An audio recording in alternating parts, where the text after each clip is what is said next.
సంఖ్యాకాండము 23 అధ్యాయం. దయచేసి అందరం కలిసి కొన్ని వచనాలు చదువుకుందాం.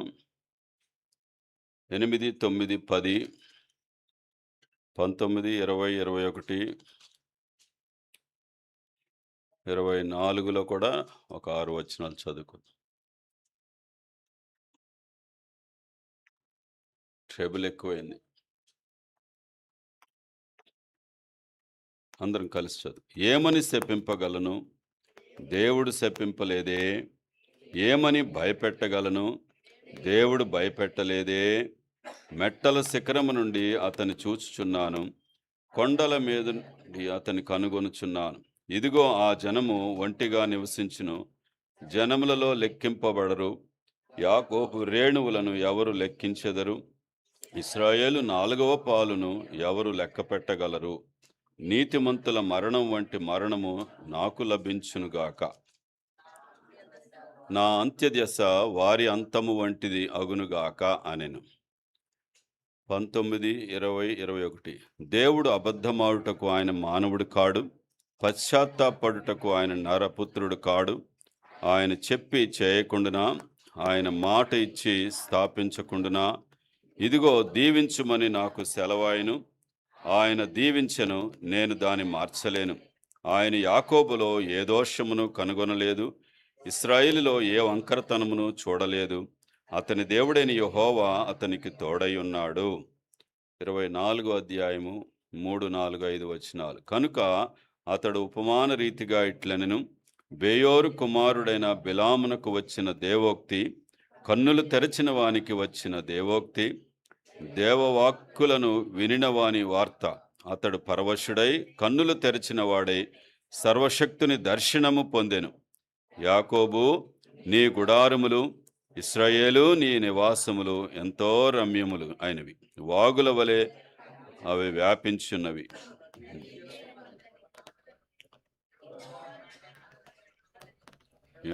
దేవదారు వృక్షములను అవి ఉన్నవి. చాలు 15, 16, 17, 24లోనే ఉపమాన రీతి ఇట్లనెను: బేయోరు కుమారుడైన బిలామునకు వచ్చిన దేవోక్తి, కన్నులు తెరచిన వానికి వచ్చిన దేవోక్తి, దేవవాక్కులను వినిన వాని వార్త, మహోన్నతుని విద్య నెరిగిన వాని వార్త.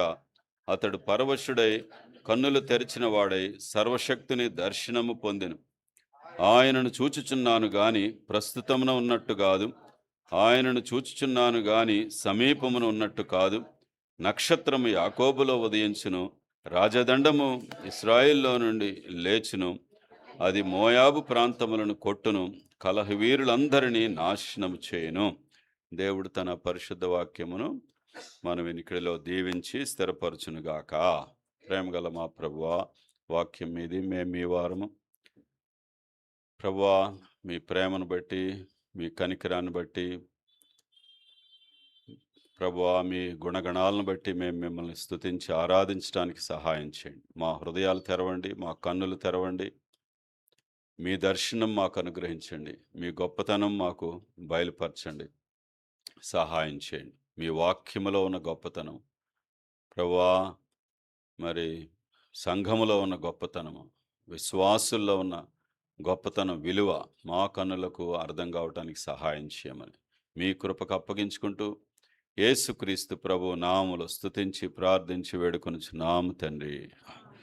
ఇక్కడ సందర్భం ఏంటంటే, సమయం తక్కువ కాబట్టి నేను ఫాస్ట్గా చెప్పేస్తూ ఉంటాను. దయచేసి మళ్ళీ ఒకసారి చెప్తే బాగుంటుంది అన్నట్లుగా కూర్చుంటే కుదరదు. సరే, మరి ఐగుప్తులో నుంచి ఇశ్రాయేలు ప్రజల్ని దేవుడు విడిపించి మోషే నాయకత్వంలో నడిపిస్తూ ఉన్నాడు. ఇంచుమించు 25 లక్షల మంది. ఎంతండి? 25 లక్షల మంది. మరి అరణ్యములో యాత్ర ఇది. అరణ్యములో యాత్ర 40 సంవత్సరాల యాత్ర.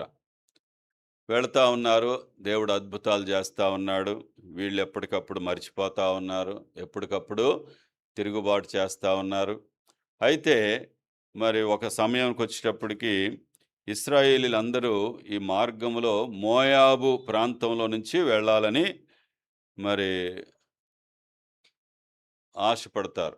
మోయాబు రాజుకి కబురు పెడతారు, బాలాకుకి. నీ నీ దేశం గుండా వెళ్ళిపోతాం. రాజమార్గంలో వెళ్ళిపోతాం. కనీసం మీ నీళ్లు గూడా తాగం. ఏమని చెప్పారు? బావుల్లో నీళ్లు గూడా మేము తాగం. ఒకవేళ తాగినా దానికి పే జేసేస్తాం. మోషే యొక్క యథార్థత ఎంత గొప్పగా ఉందో చూసారండి. కాబట్టి నీ పొలముల్లోకి వెళ్ళం మేము. ఏది కొయ్యం. వెళ్ళిపోతాం అనంటే అప్పుడు నో కుదరదు అనన్నాడు.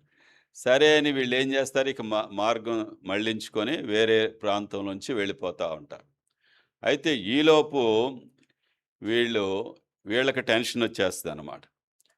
వీళ్ళు ఇంతమంది జనం ఉన్నారు. 25,00,000 మందున్నారు. వీళ్ళ దగ్గర 6,00,000 సైన్యం ఉంది.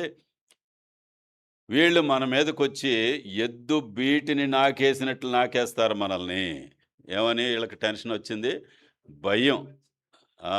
ఎద్దు ఎద్దు నాకేసినట్లు బీటి పచ్చికని నాకేసినట్లు నాకేస్తారు. మన పనయిపోద్ది అని అనుకోని ఇక టెన్షన్ పెట్టుకుంటాడు. ఎవరు? బాలాకు. చివరికి బాలాక్‌కు ఒక ఆలోచనొస్తది. ఒక మంచి ప్రవక్తున్నాడు బాలాము. బిలాము సారీ. బిలాము. ఒక మంచి ప్రవక్తున్నాడు. కాబట్టి ఆయన్ని పిలిపిచ్చి, ఆయన శపించిన వారు శపించబడతారు. ఆయన దీవించిన వారు దీవించబడతారు అని చెప్పి ఆయన్ని కబురు పెట్టాడు. ఆయనన్నాడు మొట్టమొదట్లో గొప్ప మాటలు మాట్లాడాడు. ఏమని? "నువ్వు ఎంతిచ్చినా నేను రాను" అని. తర్వాత పెద్దవారిని పంపిస్తాడు. ఎక్కువ 22లో అదంతా మీరు చదువుకోండి. తర్వాత మరి మూడవసారి ఒప్పుకుంటాడు. సరే దేవుడు నువ్వెళ్ళు అంటాడు. కానీ కండిషన్ ఏంటి? నేను చెప్పిన మాటలు నీవు పలకవలెను గాని నీ సొంత మాటలు అక్కడ పలకకూడదు అని మరి దేవుడు హెచ్చరించి పంపించాడు. అక్కడికెళ్ళిన తర్వాత బాలాకు ఒక కొండ మీదకి తీసుకెళ్ళి బిలాముని ఆ ప్రజలందరినీ ముందు నుంచి చూపించి వీళ్ళందరినీ నా కోసం శపించు. నీకు పెద్ద పెద్ద మూటలిస్తాను అని చెప్తే సరే అని పైకెళ్తాడు. వెళ్ళి ఆ కొండ మీద నుంచి ఏమని పలుకుతున్నాడు? 23వ అధ్యాయము 8, 9, 10 వచనాలు. ఏమని శపింపగలను? దేవుడు శపించలేదే. ఏమని భయపెట్టగలను? దేవుడు భయపెట్టలేదే.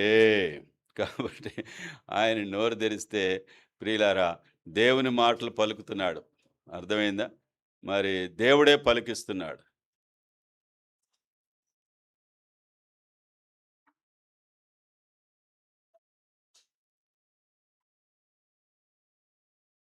పిల్లలు మాట్లాడకుండా చూసుకోండి.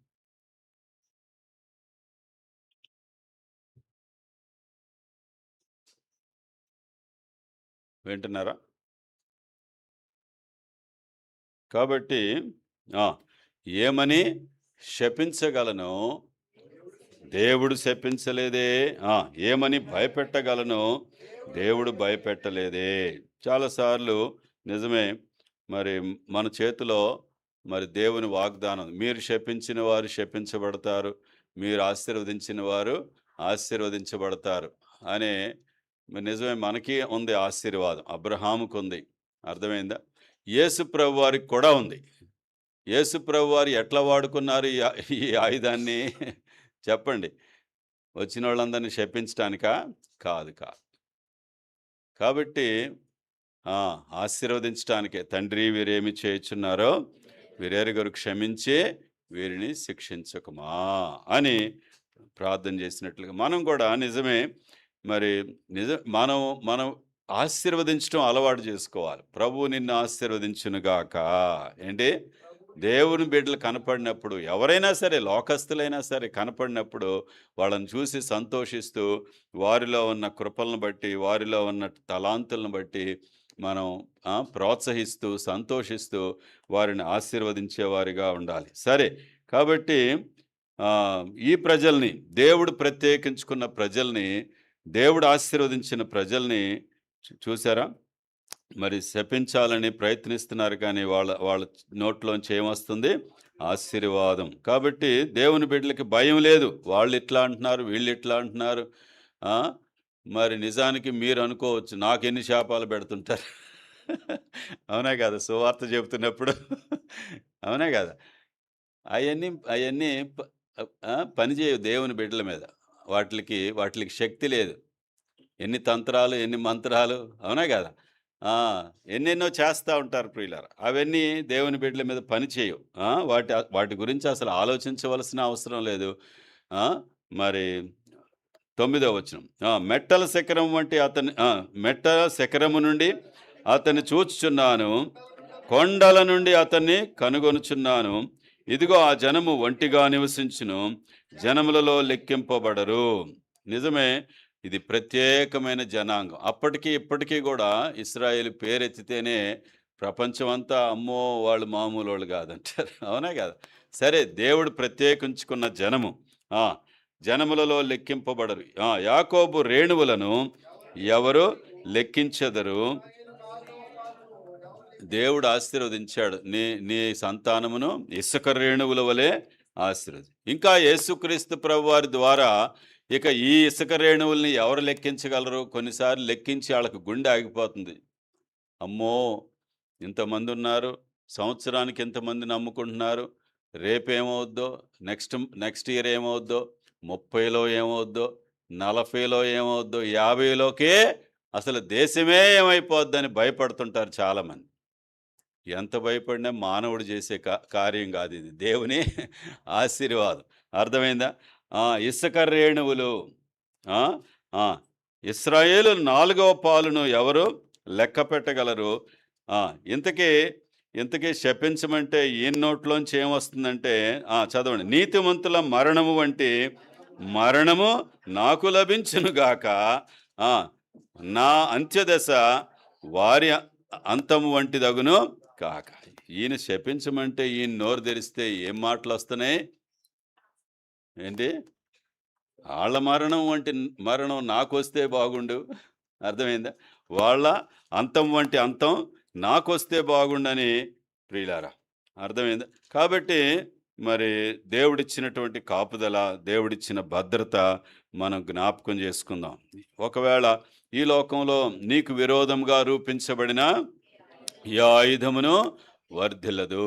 కంటి పాప వలె ఆయన బిడ్డల్ని కాపాడే దేవుడని మనం ఎరుగుదాం. 19వ వచనం చదువుదాం. దేవుడు అబద్ధమాడుటకు ఆయన నరుడు కాబట్టి మళ్ళీ ఈ బాలాకేం చేశాడు? తలబట్టుకున్నాడు. మరలా పక్కకు తీసుకెళ్ళి ఈ కనీసం ఇక్కడి నుంచి చూడయ్యా, నీకు ముందు నుంచి చూస్తే వాళ్ళ మీద దయ పడుతుందేమో, కనికరం పడుతుందేమో, కాబట్టి పక్కకొచ్చి మరి శపించు అంటే మళ్ళీ ఏమంటున్నాడు? దేవుడు అబద్ధమాడుటకు ఆయన మానవుడు కాడు, పశ్చాత్తాపడుటకు ఆయన నరపుత్రుడు కాడు. ఆయన చెప్పి చేయకుండానా, ఆయన మాట ఇచ్చి స్థాపించకుండానా. కాబట్టి అనేక సార్లు ఇశ్రాయేలీలు విశ్వాసులు జ్ఞాపకం చేసుకోవాలి. అబ్రహాముకిచ్చిన వాగ్దానాలు. ప్రభువు అబ్రహాము, ఇస్సాకు, యాకోబుల దేవుడు, ప్రభు అయిన యేసుక్రీస్తు తండ్రి అయిన దేవుడు. ఇక యేసుక్రీస్తు ప్రభువులో మనకిచ్చిన వాగ్దానాలు ఇంకెన్నున్నాయి? ఆయన చెప్పి చేయకుండానా, ఆయన మాట ఇచ్చి స్థాపించకుండానా. దేవుడు తన చిత్తాన్ని చక్కగా నెరవేర్చుకునే గొప్ప దేవుడు ప్రియులారా. అర్థమైందా? 20వ వచనం. ఇదిగో దీవించుమని నాకు సెలవాయను, ఆయన దీవించను, నేను దాన్ని మార్చలే. నువ్వు ఎంత డబ్బు ఇచ్చినా, నువ్వు ఏది చేసినా నేను మాత్రం మార్చలేను. కాబట్టి దీవించమని నాకు సెలవాయను, ఆయన దీవించెను, నేను దాన్ని మార్చలేను. 21వ వచనం. ఆయన యాకోబులో ఏ దోషమును కనుగొనలేదు, ఇశ్రాయేలీలో ఏ వంకరతనమును చూడలేదు. అతని దేవుడైన యెహోవా అతనికి తోడై ఉన్నాడు. మరలా చదువుదాం. ఈ మాట నా జీవితంలో గొప్ప మార్పును తీసుకొచ్చింది. అందుకనే ఈ మాట నేను వదిలిపెట్టలేను, మరి మర్చిపోలేను. అందరం ఆయన యాకోబులో ఏ దోషమును కనుగొనలేదు, ఇశ్రాయేలులో ఏ వంకరతనమును చూడలేదు. అతని దేవుడైన యెహోవా అతనికి తోడై ఉన్నాడు. ఈ 3 మాటలతో మన ప్రభువుని ఆరాధించుకుందాం. ఇవన్నీ ఎట్లా చూడగలుగుతున్నాడు? ఈ బిలాం అంటున్నాడు, సర్వశక్తి గల దేవుడు ఏం చేశాడంట? కన్నులు తెరిచాడంట. శక్తి గల దేవుణ్ణి చూస్తున్నాడంట ప్రియులారా. అర్థమైందా? ఈ 24వ అధ్యాయంలో మనం చూస్తే బిలాము కన్నులు తెరవబడినాయి. బిలాము కన్నులు తెరవబడి దేవుని దర్శనం పొందినవాడు దేవుని ప్రజల యొక్క గొప్పతనాన్ని, వాళ్ళ ఔన్నత్యాన్ని, వాళ్ళ యొక్క మహిమని చూడగలిగాడు. అర్థమైంది. ఈ లోకంలో మన కన్నులు మూసుకొని పోయి ఉంటాయి. దేవుణ్ణి మనం చూడలేము. దేవుని యొక్క ఘనతని నేను ప్రార్థన చేసుకుంటాం. ప్రభువా నా కన్నులు తెరువు. ఏంటి? ప్రభువా నా కన్నులు తెరువు. నిన్ను చూడాలి, నీ మహిమను చూడాలి, నీ ప్రజల యొక్క విలువని నేను చూడాలి, నీ సువార్త యొక్క మహిమను నేను చూడాలి, నీ వాక్యంలో ఉన్న ఆశ్చర్యమైన సంగతులు నేను గ్రహించాలి. ప్రభువా నా కన్నులు తెరువు. కాబట్టి బిలాము కన్నులు తెరవబడినట్లుగా మనం చూస్తున్నాం. దేవుణ్ణి చూస్తున్నాడు. సరే, కాబట్టి మొట్టమొదటిది, ఆయన యాకోబులో ఏ దోషమును కనుగొనలేదు, ఇశ్రాయేల్లో ఏ వంకరతనమును చూడలేదు. చాలామంది, ఒక ఆయన అనేవాడు, వీడికి నిశ్చలని పేరు పెట్టామన్నా కానీ నిశ్చలంగా ఉండడన్నా. ఏంటి? వీడికి నిశ్చలని పేరు పెట్టాం కానీ నిశ్చలంగా ఉండడు. సమాధానమ్మా అని పేరు పెడతారు కానీ అసలు సమాధానమే ఉండదు. అర్థమైందా? కాబట్టి ఇక్కడ చూడండి, ఆయన యాకోబులో ఏ దోషమును, ప్రియులారా, యాకోబులో ఏ దోషము లేదా? లేకపోతే ఇశ్రాయేలీల్లో ఏ దోషము లేదా? చెప్పండి. ఇశ్రాయేలీలు విసిగించినంత ప్రపంచంలో ఎవరు విసిగించల. అర్థమైందా మీకు ఇది? ఇశ్రాయేలీలు దేవుణ్ణి విసిగించినంతగా ఎవ్వరు విసిగించల. ఇది మనం కూడా జ్ఞాపకం చేసుకుందాం. నేను నా జీవితంలో ప్రభువుని విసిగించినంతగా ఎవ్వరూ విసిగించి ఉండరు. అంత ఏడ్పించాం, బాధ పెట్టాం, దుఃఖపెట్టాం, విసిగించాం, ప్రియులారా, ఆయాస పెట్టాం. యాకోబులో ఏ వంకరతనమును చూడలేదంట. ఏ వంకరతనమును, ఏ దోషమును చూడలేదు. ఏ వంకరతనమును కనుగొనలేదు, చూడలేదు అంటున్నాడు. వంకరతనం లేదా? చెప్పండి. వంకరతనం లేదా? అసలు తిన్నగా నడిచే అనుభవమే లేదు ప్రియుల. కానీ దేవుని యొక్క కృప, దేవుని యొక్క కన్నులు, దేవుని యొక్క ప్రేమ ఎంత గొప్పదో చూడండి. దేవుని యొక్క ప్రేమ, దేవుని యొక్క కన్నులు. తల్లిదండ్రులకి తెలుసు పిల్లలు ఎంత విసిగిస్తుంటారో, ఎంత ఏడిపిస్తూ ఉంటారో. తల్లిదండ్రులకి పిల్లలను చూసినప్పుడు వాళ్ళు ఏం చేస్తారు? వాటన్నిటినీ సహించుకుంటారు, ఓర్చుకుంటారు. ప్రియులారా, ఎందుకని దేవుడు అంటున్నాడు, ఏ దోషములు లేదు వాళ్ళలో, ఏ వంకరతనములు లేదు. ఎక్కడికి పోయింది వాళ్ళ దోషము, వంకరతనము? ప్రియులారా, దేవుని వాక్యము మొదటి పేతురు 4:8 చదువుదామా ఒక్కసారి?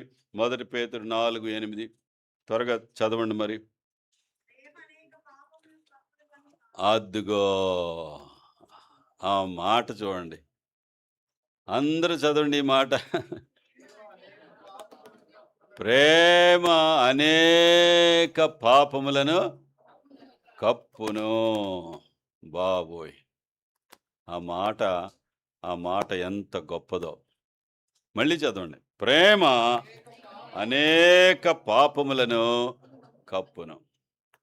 యాకోబులో ఏ దోషమును కనుగొనలేదు, ఇశ్రాయేలులో ఏ వంకరతనమును చూడ. అంటే దోషాల్ని మరి కప్పిపెట్టేసి, లేకపోతే వంకరతనాన్ని కప్పిపెట్టేసి సమర్థించుకునే దేవుడా? ఎప్పటికీ కాదు. దావీదు పాపాన్ని వీడియో చూపించినట్లు చూపించాడు ప్రపంచానికి. అవునా కదా?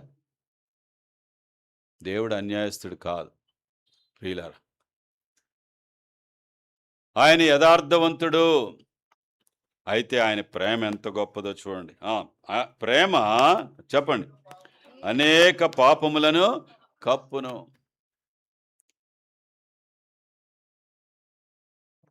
మన కళ్ళకి ఎవరిని చూసినా ఎన్నో కనపడుతుంటాయి. నాకు ఎప్పుడు ఒక ఆశ్చర్యం వేస్తుంది. ఏంటో తెలుసా?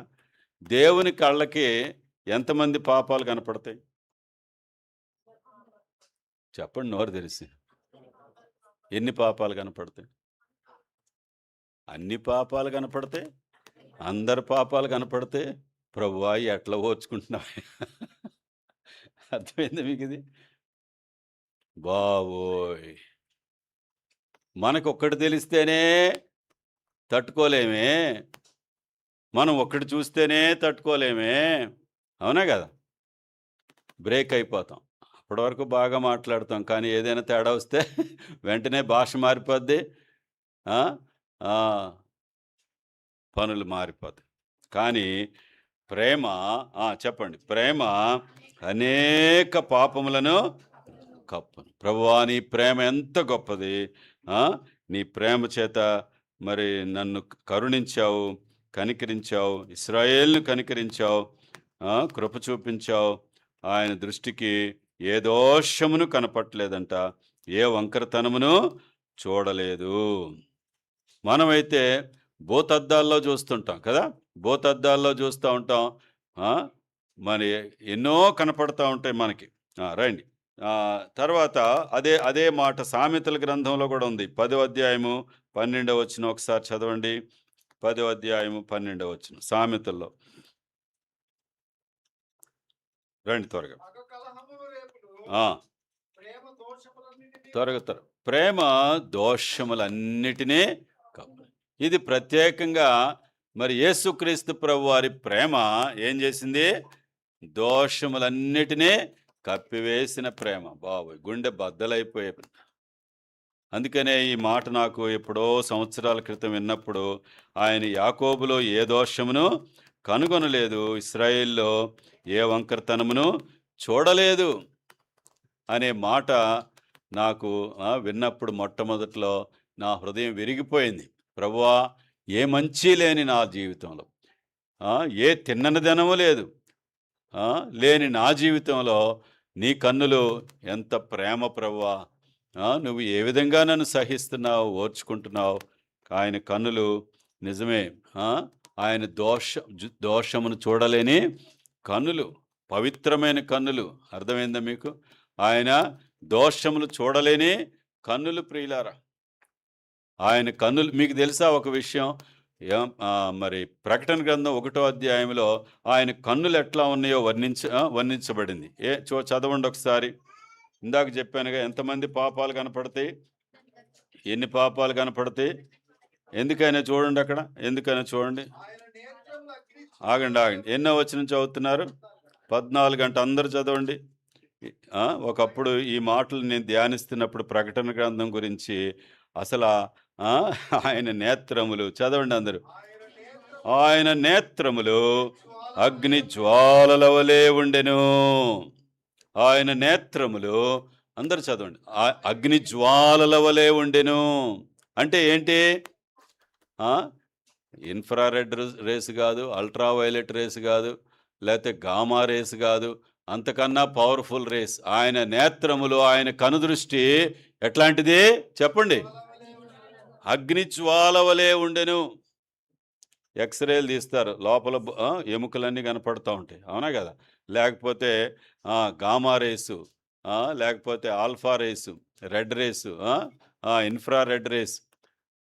Infrared race. రాత్రులు కూడా ఈ కెమెరాస్లో ఎట్లా ఉంటాయి?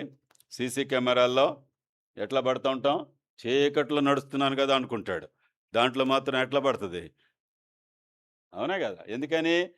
వాడి ముఖం మీద ఆ ఇన్ఫ్రారెడ్ రేస్ పడతా ఉంటాయి అన్నమాట. అవి ఎక్స్పోజ్ చేస్తూ ఉంటాయి. అంతకన్నా పవర్ఫుల్ కన్నులు ఆయన కన్నులు ప్రియులారా.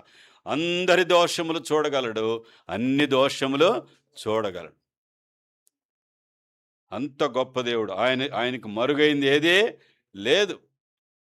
అట్లాంటి దేవుడు అన్నీ చూడగలిగి ప్రియులారా, అన్నీ తెలిసి కూడా మనల్ని క్షమిస్తున్నటువంటి దేవుడు, ఓర్చుకుంటున్నటువంటి దేవుడు. అంటే చేసుకోమనా? ఏమో ఆ మాట చదివినప్పుడు నేను మళ్ళీ కంటిన్యూ అవ్వాలి. అంటే ఇంకా నేను కంటిన్యూ చేసుకుంటాను, నా పాపాలు ఎన్నైనా క్షమిస్తాడులే ఆయన అని నేనేమి అడ్వాంటేజ్ తీసుకోవాలా. నా గుండె బద్దలైపోయింది. ప్రభువా, ఇన్ని దోషాలు ఇన్ని దోషాలు ఉన్న నేను ఇన్ని వంకరలు ఉన్న నేను నన్ను ఇంతగా ప్రేమిస్తున్నావా అని ఆ రోజు నా హృదయం విరిగిపోయి మరి ఎక్కువగా సమర్పించుకోవడానికి ప్రభు సహాయం చేశారు. ఇర్మియా గ్రంథం 50వ అధ్యాయం 20వ వచనం ఒకసారి చదువుదాం రండి త్వరగా. ఈ 2 మాటలు చదివి ప్రభువుని ఆరాధించుకుందాం. మన హృదయాలు సిద్ధపరచుకుందాం. ఇర్మియా గ్రంథం 50వ అధ్యాయం 20వ వచనం గట్టిగా చదవండి. అదిగో ఇశ్రాయేలీయుల దోషమును వెదికినను అది కనబడకుండును, యూదా పాపములు వెదికినను అవి దొరకవు. శేషించిన వారిని నేను క్షమించదును, ఇదే యెహోవా వాక్కు. ప్రభు అయిన యేసుక్రీస్తు వారి కాలము, ఆయన యొక్క క్షమాపణ, ఆయన శిలువ మరణము, ఆయన రక్తము చేత కడగబడిన వారి విషయాలు. కుమారుడా నీ పాపములు క్షమించబడిన, ఆమె విస్తార పాపములు నేను నిన్ను శిక్షించను, ఇక నువ్వు వెళ్ళి పాపము చేయకము అని పలికినటువంటి మాటలు యేసుక్రీస్తు ప్రభు వారి మాటలు ప్రియులారా. కాబట్టి లోకములో ఎంత వెతికినా ఇక కనపడే కాదు. ఒక మాట చెప్పనా, మనం ఎవరో తెలుసా? పాపులము కాదు. చెప్పండి ఈ మాట. అంటే రక్షించబడిన వారి గురించి చెప్తున్నాను. మళ్ళీ రక్షణ పొందని వారు మేము పాపులం కాదంటే భలే మాట చెప్పాడు పాస్టర్ గారు అనుకుంటారు. ఆ మోసం చేయం. మళ్ళీ రక్షణ పొందిన వారు క్రీస్తు యేసు రక్తము ద్వారా, ఆయన పొందిన శిలువ మరణం ద్వారా, ఆయన చేసిన బలియాగం ద్వారా విడుదల పొంది విమోచించబడిన వారు పాపులు కాదు, నీతిమంతులు. చెప్పండి, పాపులు కాదు. పాపులము కాదు కానీ పాపము లేని వారము కాదు. మళ్ళీ చెప్పండి ఈ మాట. We are not sinners and also we are not without sin. పాపులము కాదు కానీ ఇది దేవుని యొక్క మార్గం. ఎంత గొప్ప మార్గం. పాపులము కాదు కానీ చెప్పండి, పాపము లేని వారము కాదు. బాబోయ్. ఆయన యాకోబులో ఏ దోషమును కనుగొనలేదు, ఇశ్రాయేలులో ఏ వంకరతనమును చూడలేదు. చూశారండి. యెషయా గ్రంథం 38:17. యెషయా గ్రంథం 38:17 త్వరగా చదవండి.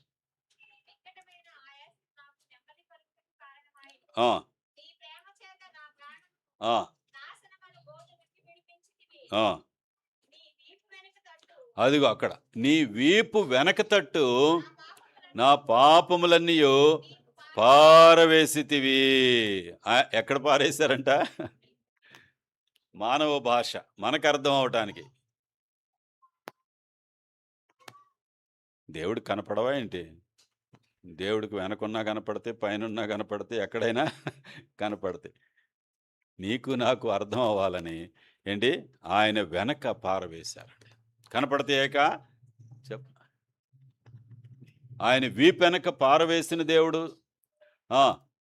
పడమటికి తూర్పు ఎంత దూరమో అంత దూరపరిచిన దేవుడు. సముద్ర అగాధములో పడవేసిన దేవుడు. వాటిని నేను ఎన్నటికి జ్ఞాపకం చేసుకోనను. వాటిని నేను ఎన్నటికి. మీకా గ్రంథంలో ఎంత చక్కటి మాట మనం ఎప్పుడు చదువుతాం. 7వ అధ్యాయము 18 నుంచి 20 వరకు. అందరూ గట్టిగా అందరు తీయండి. మీకా గ్రంథము 7వ అధ్యాయము 18 నుంచి 20 వరకు.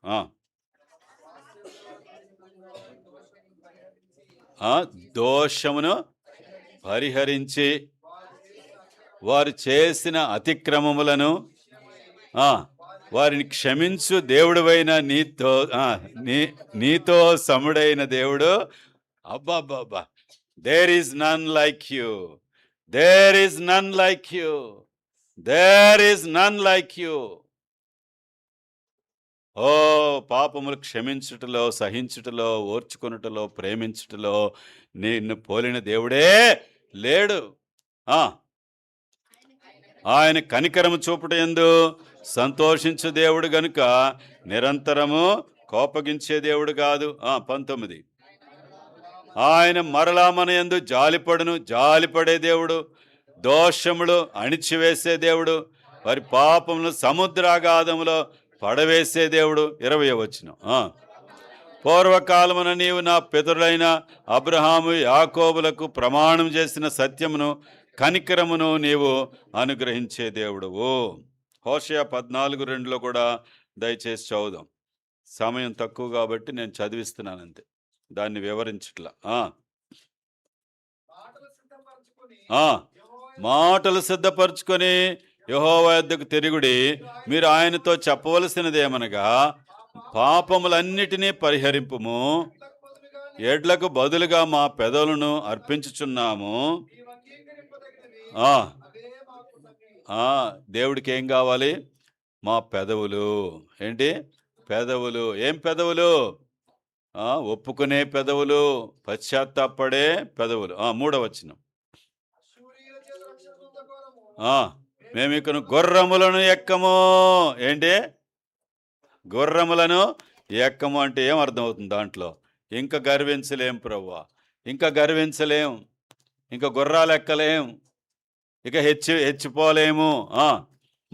మీరే మాకు దేవుడని మేము ఇక మీదట మా చేతి పనితో చెప్పము. చాలామంది అంటారు వర్క్ ఈజ్ వర్షిప్. ఏంటంటారా చెప్పండి? Work is worship. మనం కష్టపడితే చాలండి, బతుకుతాం, ఏం పర్వాలేదు. మా చేతి పనితో మేము చెప్పము. ఏమని? నీవే మా దేవుడు అని. తర్వాత తండ్రి లేని వారి ఎడల వాత్సల్యము చూపు దేవుడవు నీవే కదా. 4వ వచనం. వారు విశ్వాసకులు కాకుండా అదిగో నేను వారిని గుణపరచుదును, వారి మీదనున్న నా కోపము చల్లారెను, మనస్ఫూర్తిగా వారిని స్నేహితును. I love them. దేవుని మాటలు ఎంత గొప్పవో ప్రియులారా. ఎంతెంతో విసిగిస్తూ ఉంటాం, అయినప్పటికీ ఆయన ప్రేమ అనేక పాపములను కప్పివేసే ప్రేమ. ఆయన ప్రేమను జ్ఞాపకం చేసుకున్నప్పుడల్లా నాకు సముద్రం గుర్తొస్తూ ఉంటుంది. సముద్రంలో ఎన్ని అశుద్ధమైనవి కలిపినా ఏమైపోతూ ఉంటాయి చెప్పండి? చెప్పండి. మామూలు అయిపోతూ ఉంటుంది. అంత విశాలమైన శక్తి. కాబట్టి దేవుని ప్రేమ అంత గొప్పది ప్రియులారా. అందుకనే మనకి 1 కొరింథీ 13వ అధ్యాయం అంతా అది ఏ అధ్యాయం? ప్రేమను గురించినటువంటి అధ్యాయం. ప్రేమ అనేక మరి పాపాలను కప్పేది, మరి అపరాధమును మనస్సులో ఉంచుకునేది కాదు. కాబట్టి ఇవన్నీ ఎక్కడికి పోయినాయి, ఎట్లా పోయినాయి అని అంటే కీర్తన గ్రంథం 32వ అధ్యాయంలో మనకుంది. తన పాపములకు ప్రాయశ్చిత్తమునందినవాడు, యెహోవా చేత నిర్దోషిని ఎంచబడినవాడు ధన్యుడు, ఆత్మలో కపటము లేనివాడు ధన్యుడు. కాబట్టి ఎక్కడికి పోయినాయి అంటే ఆయన విస్తారమైన ప్రేమ చేత, ఆయన రక్తము చేత, నదివలే ప్రవహిస్తున్న ఆయన రక్తము చేత మన విస్తార పాపములు కడిగి ఆమె విస్తార పాపములు క్షమించబడెను అని పలికిన దేవుడు, నీతో నాతో సెలవిచ్చిన దేవుడు ప్రియులారు. కాబట్టి అదే మనకి రోమాపత్రిక 4వ అధ్యాయంలో కూడా ఈ మాటలే అక్కడ ఉంటాయి. ఉచితముగా నీతిమంతులుగా ఏ క్రియలు లేకుండా విశ్వాసము ద్వారా క్రీస్తు రక్తము చేత మనం విశ్వాసం ద్వారా నీతిమంతులుగా తీర్చబడ్డాం. అంతేకాకుండా అతని దేవుడైన యెహోవా అతనికి తోడై ఉన్నాడు. 3వ మాట ఏంటి? అతని దేవుడైన యెహోవా అతనికి తోడై. ఎందుకు యేసు ప్రభువు వారు పరలోకం విడిచిపెట్టి వచ్చారు? ఇమ్మానుయేలు, ఆయన తన ప్రజలను వారి పాపము నుండి ఆయనే రక్షించును గనుక ఆయనకి యేసు అని పేరు. ఆ కింద మాట 23వ వచనంలో మత్తయి సువార్త 1:23, లేకపోతే యెషయా 7:14లో కూడా మనం చూస్తే కన్యక గర్భం ధరించి కుమారుని కనును, అతనికి ఇమ్మానుయేలు అని పేరు పెట్టుదురు. ఇమ్మానుయేలు అనే మాటకు భాషాంతరమున దేవుడు మనకి తోడు. కాబట్టి మనకు తోడుగా ఉన్నటువంటి దేవుడు. అంతేకాకుండా 33.5 సంవత్సరాలు భూమి మీద మానవులకు తోడుగా తిరిగినటువంటి యేసుప్రభువారు ఆయన మరణించి సమాధిలో పెట్టబడి తిరిగి లేచి మరి తండ్రి కుడిపార్శ్వనుడికి ఆరోహణమై పరిశుద్ధాత్మ అనే ఆదరణకర్తను మనలో ఉండటానికి, మనతో ఉండటానికి పంపించినటువంటి ప్రభు ప్రియులారా. కాబట్టి ఆయన మనకు తోడుగా ఉండే దేవుడు. ఏ సమయాల్లో తోడుగా ఉండే దేవుడు? ఆయన గాఢాంధకార లోయల్లో కూడా మనకు తోడుగా ఉండే దేవుడు. మరణాంధకార లోయల్లో, వ్యాధుల్లో, బాధల్లో, శ్రమల్లో, ఇబ్బందుల్లో, మరి నిందల్లో, దోషంలో, అవమానాల్లో హింసల్లో, శోధనలో ఆయన మనకి తోడయ్యున్న దేవుడు. ఆయన విడిచిపెట్టే దేవుడు కాదు ప్రియులారా. దయచేసి మన ప్రభువుని స్తుతించి ఆరాధించుకుందాం రండి.